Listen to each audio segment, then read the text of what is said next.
Saudara, yang Anda saksikan di layar kaca Anda saat ini adalah situasi terkini di beberapa titik jalur.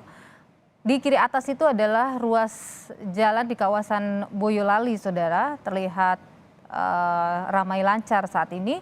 Kemudian di sebelah kanan atas itu adalah jalur Nagrek yang juga masih terlihat aman lancar. Tapi di jalur Nagrek ini juga selalu dilakukan rekayasa lalu lintas, biasanya siang atau sore hari. Ini juga perlu untuk Anda antisipasi. Kemudian di kanan bawah itu adalah kondisi terkini dari Pelabuhan Merak, Banten. Kepadatan seperti disampaikan memang masih terjadi di sana, antrian penumpang yang akan masuk ke kapal untuk melakukan penyeberangan menuju ke Lampung. Saudara, mudik aman dan sehat ini diharapkan dapat terwujud pada musim Lebaran tahun 2022.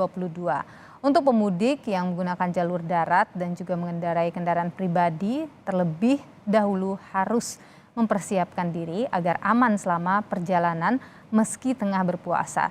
Dan kami hadirkan tips anti ngantuk saat berkendara di bulan puasa.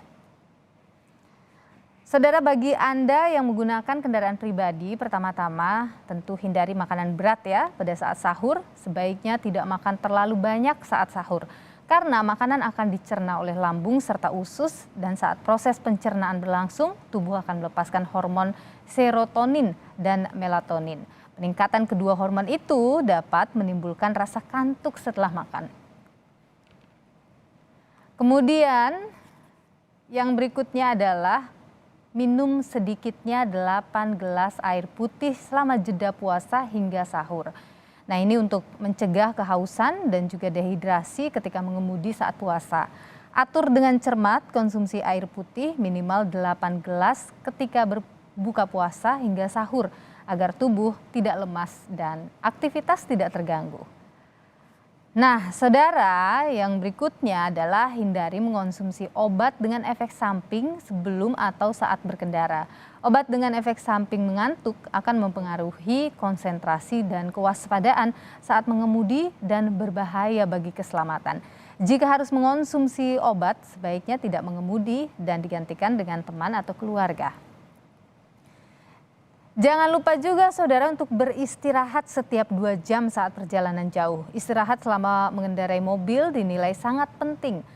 Pengemudi wajib istirahat setelah melakukan perjalanan selama 2 jam agar kondisi badan bisa kembali fit dan prima sehingga konsentrasi juga meningkat maksud kami. Selanjutnya yang tips kelima adalah lakukan peregangan otot dan berjalan di rest area terdekat selama 10 menit. Duduk terlalu lama di mobil saat mudik ini membuat sendi, otot, dan juga tubuh kita terasa kaku. Cegah dan atasi pegal selama perjalanan mudik dengan latihan peregangan dan juga berjalan kaki ketika tengah beristirahat di perjalanan. Tips terakhir nih saudara, ditemani dan juga bergantian menyetir dengan teman atau keluarga di sepanjang perjalanan. Pemudik bisa bergantian mengemudikan mobil agar stamina pengemudi dapat terus terjaga. Hal ini karena perjalanan mudik cenderung menguras stamina. Bila tidak bergantian mengendarai mobil, disarankan untuk sekali lagi rutin beristirahat setelah 2 jam mengemudi.